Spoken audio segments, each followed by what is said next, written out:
So indefinite integrals, what this means is that we have an integral but we can't evaluate it completely. We can't get a numerical answer because we don't have any bounds. So you'll see on all these questions there's no number at the top and bottom of your integral sign.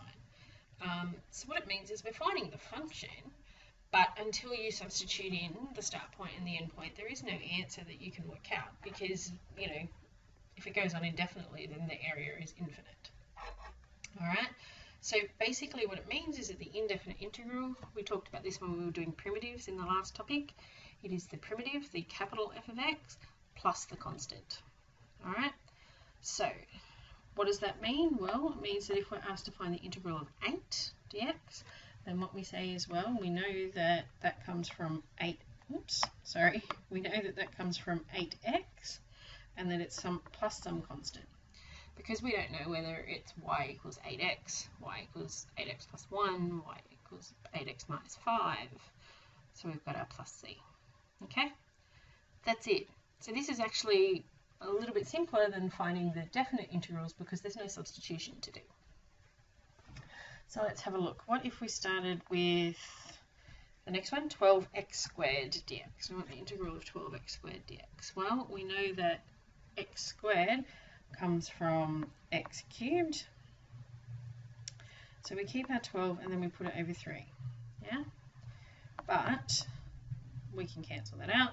So that's actually equal to 4x cubed plus c. Now, you don't need to do this middle step if you don't want to. If you can go straight from here to here, that's fine. That's what I do. But if you need the middle step, then you keep it. It's up to you. Alright, so what if it gets complicated? What if there's a bunch of functions? Well, that's alright. Just start at the first one and work your way across. So, integral of x cubed, we know is x to the 4 all over 4. The integral of 3x squared is 3x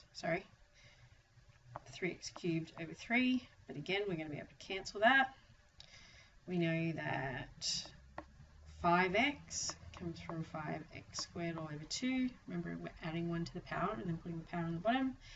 And minus 1 is going to be minus x. And then plus your constant, which we then simplify. Now, we can't do anything to the first term, but the second term is just x cubed, and the other terms remain as they are as well. Okay. So what about this one then? 12 over x cubed. Well, we've talked about this. We can do it if we write it as a power.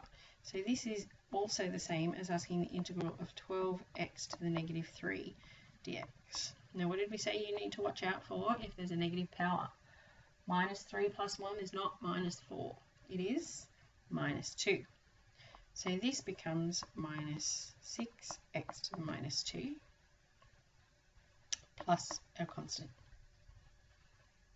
Okay. So again, if you're not sure how I ended up with the minus 6, then go back and do it the other way, and you would go 12x to the minus 2 all over the minus 2. It cancels down to minus 6. Okay. Last but not least, square root of x. Well, what is that as a power? X to the half. And then integrate that. Be careful. What is a half plus 1? Well, that is 3 over 2. Whatever the denominator is, you're going to add that to the numerator. Okay? But then we have to take into the account that when we differentiate that, we would end up with 3 over 2 on the front. So generally, we would put this over 3 over 2. What happens to a fraction divided by a fraction? We take the reciprocal, don't we? So it's 2 over 3. Don't forget your constant. Now, if you find when you're working through this exercise you're forgetting to do the constants, make sure that at the end you come back and you put them back in. And in your HSC, go back and make sure that you put them back in, because that will lose you marks. Okay? That's what you need for exercise 3.4. I want you to have a go at the even numbered questions.